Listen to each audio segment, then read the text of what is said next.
4월에는 각양각색의 다양한 드라마가 사랑을 받았다고 하는데요. 중국 현지에서는 어떤 드라마들이 순위권에 올랐는지 한번 확인해 보겠습니다. 10위는 무협 드라마 협객행 불통입니다. 하지만 무협이라는 장르보다 더 주목을 받은 건 남자 주인공이었다고 하는데요.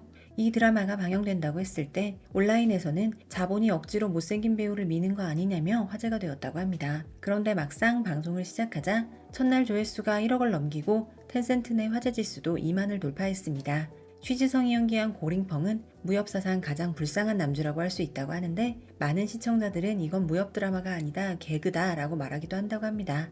원작을 망쳤다는 비판을 받기도 한다고 하는데요. 특히 감정 연기 장면에서 너무 오버스러워 몰입이 어렵다는 반응도 있었고 결국 이 드라마는 한때의 화제성으로 멈추고 말았다고 합니다. 9위는 복수국 출래 정풍파입니다. 요즘은 중의학을 소재로 하는 게 또 대세인 건지 이 드라마 역시 중의학 소재를 사용했다고 합니다. 그 소재가 제대로 먹힌 것인지 텐센트 내에서 2만 1000의 인기 지수를 기록하기도 했습니다. 침술로 사람을 살리기도 하고 동시에 적들을 제압하기도 하면서 중의학판 킬빌을 연상케 한다고 스스로 평가하고 있다고 합니다. 하지만 클리셰가 많은 편이라서 스토리 전개를 쉽게 예측할 수 있고 악역 캐릭터들도 너무 멍청하게 설정되어 있어서 그다지 긴장감이 조성되지는 않는다고 합니다. 전체적으로 저예산 웹드라마의 느낌이 강한 드라마라는 평을 받기도 한 작품입니다. 8위는 왕한우 왕이원의 치드게입니다. 예고편만 봤을 때는 괜찮을 것 같았는데 이 커플은 올해 가장 어색한 커플로 시청자들이 뽑을 정도였다고 합니다. 텐센트 인기지수 2만 1000을 돌파하기는 했지만 두 배우의 네임밸류에 비해서는 미미한 수준이라는 평가였습니다. 여주인공은 베이징에서 일자리를 찾지 못하고 방황하는데 이런 상황에서도 아무것도 하지 못하는 남주의 모습이 매력없게 그려져서 왕한우라는 배우를 이렇게밖에 표현하지 못한 제작진에게 화가 날 정도라고 하는데요. 내용 전개 자체도 갈등도 거의 없고 지루하다는 의견이 많았다고 합니다.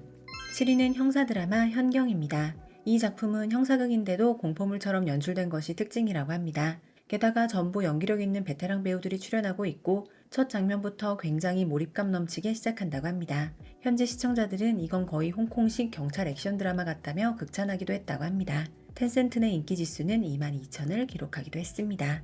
6위는 당원과 류아기의 연무쌍입니다. 연무쌍은 중년 선협 드라마라고 불렸다고 하는데요. 아이치이 화제지수 7,000을 기록하며 나름 조금씩 입소문을 타기도 했다고 합니다. 연무쌍은 선협 드라마이긴 하지만 밥친구로 딱이라는 평가를 받기도 했다고 하는데요. 시청자들은 선협물인데 무언가 궁중암투 고장극을 보는 것 같은 착각이 들 정도로 흥미진진한 부분도 꽤 있었다고 합니다. 초반에 탈주자가 좀 있는 편이라고 하는데 초반을 넘긴 시청자들은 당원과 류학이 두 배우가 그려내는 선협 로맨스에 빠져들게 된다고 합니다. 두 배우의 연기도 좋아서 캐릭터와 혼연일체가 되는 모습이 평을 받기도 했습니다. 5위는 이미지명입니다.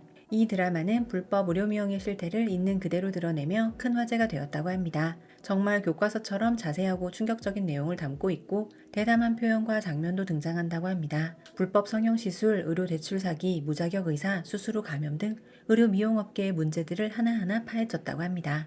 시청자들은 뻔한 의학 드라마 혹은 의사가 사랑하는 드라마일 줄 알았는데 반전이 상당한 작품이라고 합니다. 그런 화제성에 힘입어 유쿤의 화제 지수도 7,500에 이르기도 했습니다.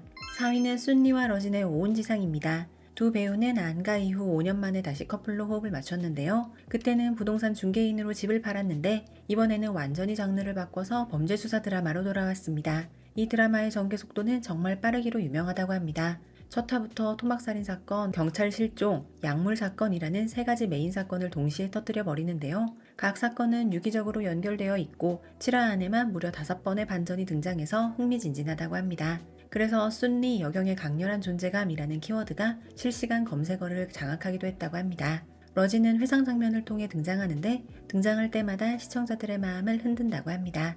전 출연진이 교과서급 연기를 보여주고 영상미도 영화 수준이라 아이치이 플랫폼에서 8,500의 화제성 지수를 기록하며 4위에 올랐습니다. 3위는 바둑을 소재로 한 기수로 단숨에 텐센트 서스펜스 드라마 인기 1위에 올랐고 주인공의 연기력도 극찬받았다고 합니다. 좌절한 중년 바둑 기사가 점차 범죄를 계획하는 고지능 인물로 변해가는 이야기를 다룬다고 합니다. 무능한 가장에서 냉혈한 범죄자로 바뀌는 과정이 소름 돋을 정도로 섬세하게 표현된 드라마가 바로 기수라고 합니다. 인간의 욕망, 타락, 형제 간의 배신 등 무거운 주제에 깊이 있는 드라마 좋아하시는 분이시라면 취향 저격일 작품이라고 합니다. 2위는 아적 후반생입니다. 제목 그대로 인생의 후반생을 다루는 드라마라고 하는데 놀랍게도 노년층의 연애가 요즘 젊은이들 드라마보다 훨씬 자극적으로 그려진다고 합니다. 노년의 사랑과 재혼을 본격적으로 다뤘습니다. 시청자들은 이른이 넘은 할아버지한테 왜 이렇게 많은 여자가 들이대지? 라며 설정이 너무 비현실적이라고 했지만 결국 욕하면서도 계속 보게 되는 드라마가 바로 이 드라마 아적 후반생이라고 합니다. 결과적으로 이 드라마는 텐센트에서 26,606의 인기 지수를 기록했으니 흥행 성공을 했습니다. 중국 현지인들의 밥 친구 드라마라고 합니다. 대망의 1위는 바로 임가륜 송조아의 무우도입니다. 임가륜과 송조아가 주연을 맡은 이 드라마는 이번 달 가장 많은 시청자들이 본 작품이라고 합니다. 많은 시청자들이 무우도를 보고 나니 집안 물건을 제대로 못 보겠다라는 말을 했다고 하는데요. 방금 커튼이 스스로 움직였어요. 침대 밑에 뭔가 있는 것 같아요. 거울에 뭔가 비치고 있어요. 라는 식으로 공포감을 호소하기도 했다고 합니다. 매 화마다 사건이 달라서 마치 미스터리 박스를 여는 느낌이 드는 무우도는 중국식 괴담 특유의 분위기를 굉장히 잘 살렸다는 평가를 받았습니다. 에피소드마다 약간씩 평이 달라지기는 하지만 전반적인 평은 대부분 비슷하다고 하는데요. 이런 드라마는 100번을 봐도 질리지 않는다는 평도 있었다고 합니다. 시청자들은 제발 이런 드라마 좀 더 많이 만들어 달라고 요청하기도 했다고 합니다. 4월 현지에서 가장 핫한 드라마 10편이었습니다. 감사합니다.